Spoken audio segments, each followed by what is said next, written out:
Tell us a bit more about Richard House. What is that you guys do? So Richard House was spawned out of our founder, Anthea, who's still here. She was a senior nurse in, at that time, Royal London and then Great Ormond Street. And one of the things she found as being a senior nurse was she was working in paediatrics ward. Right. And there were children that actually had life-limiting conditions that were passing away, Right. but also sitting next to in the ward with children that were survived and were going to continue to survive. So what she decided to do was bring on, found a location, bring on other really experienced charity directors, and there's a number of founders. And 25 years later, we have Richard House, which is East London's first children's hospice. Amazing. We provide support for families across the community.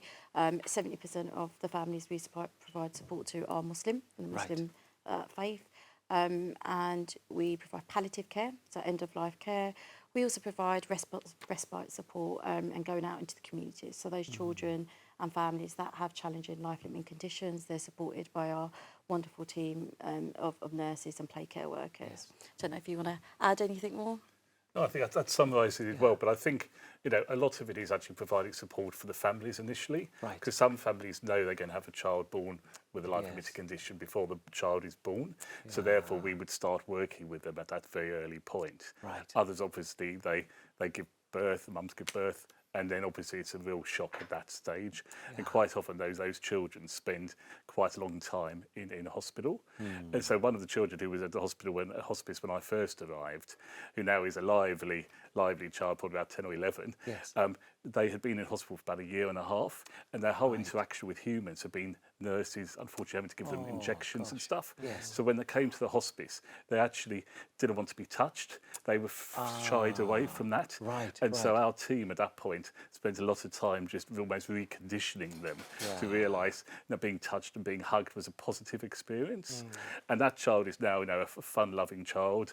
And, that's what it's all about, really. It's a really, it's a sad situation, but we aim to make it a happy place and also try and provide as much support we can for the families as well. Of course, it's important to be in the community with the people, to sort of monitor and take care of the general health of the community. But like any organisation, you have to be funded. You need to, have that grease, so to speak, to oil the wheels. How do people who are watching right now, who are inspired by what you're saying, want to support you, how can they donate towards you? They could go to our website, www.richardhouse.org.uk.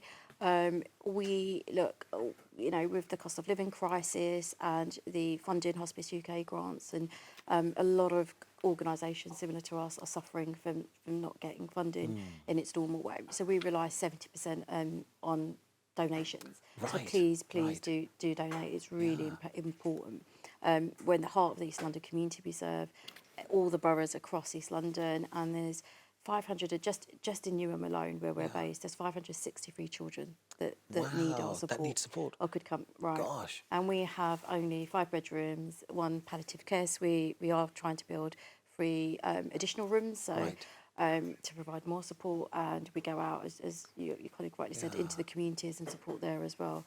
But as Chris said, the concept of Richard House is very much fun, joy, love. We want to help the parents in terms of they may have a number of normal siblings. I say normal, but all children are normal. But in terms of less challenging, grown up without a condition, particularly a life-threatening or a life-limiting condition. So these parents still have to go to work. They still have to do all the other things that they would do on a school run. If it's iftar today, they've got a child that's really life-limiting that has to be watched 24/7. Whilst looking after the other 3 children, perhaps making iftar, perhaps putting the washing on. And as you can appreciate, just having children with no condition and doing that can be challenging. So, our play care workers and nurses go out and support those families. We have 6 families at the moment on a waiting list, and that's just in Newham alone. So that's for our hospice at home.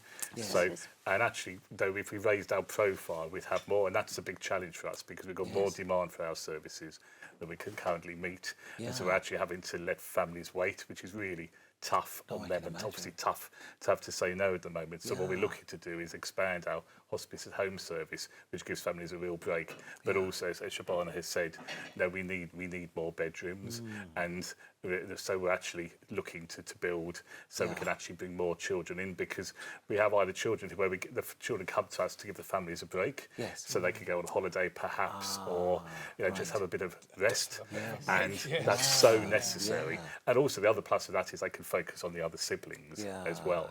But we also have some longer term children who perhaps because of their family circumstances haven't got a home to go to, and so they come to us, and when they come from hospital, they often need a lot of extra care. They perhaps haven't been able to have the one-on-one nursing we can provide. And so they stay with us for a period of time. And then our ultimate goal is to then go out to a foster family. And so we then work with the foster families to train them up, and then they then move back into a community setting. And that's when that happens, everyone at the hospice is just overwhelmed. It's a really happy day. It's important. I was going to add there that it's important to mention that the therapy, most of the children with life-limiting conditions have speech impediment, so they have not developed past a certain age, and at some point, may no longer be with us. So our team of play care workers, senior nurses, help them communicate without speech. So as Chris mentions, this particular child.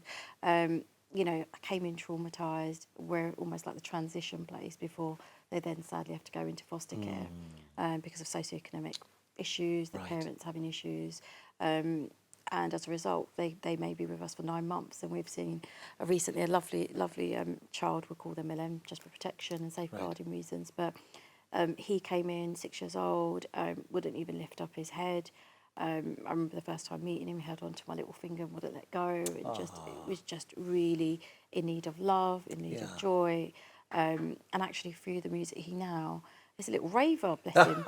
He breaks hearts. He's been breaking hearts all across the hospice. He pretended it was just me, but then I walked down the dining room and there he is, got 3 nurses. The other nurses' best friends. Exactly, everybody. And, for a shy boy that couldn't even lift his head and look up at me, but his way of staying connected was just holding my finger. It's complete 360 transformation. Now, I understand. I mean, obviously, it's going to be a great. Well, you're creating a nice environment for the children. We try and make it like a home. Try to make it like home. So then we've got some. Let's have a look actually, because we've got it on our screen now for the benefit of our viewers. Talk us through what it is that we're watching. Absolutely.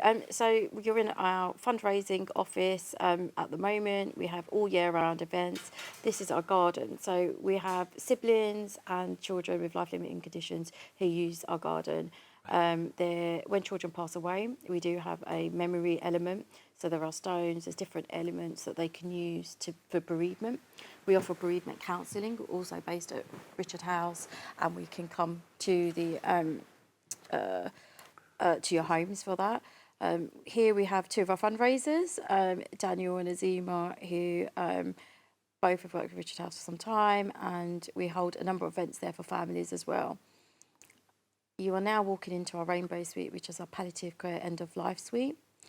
In a minute, you'll see the room, and it really is quite powerful. We've had grown men go in there and cry and not come out. This is the suite now. Yep.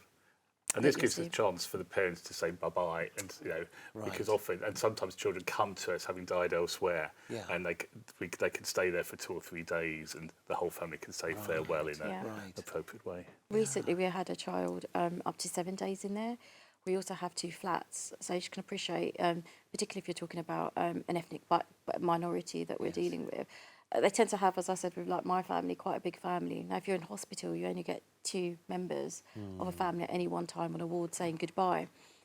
However, at Richard House, we offer 24/7, 7 days a week care. So if the families are there, they can use our flats, they can use our terrace, they can use the gardens.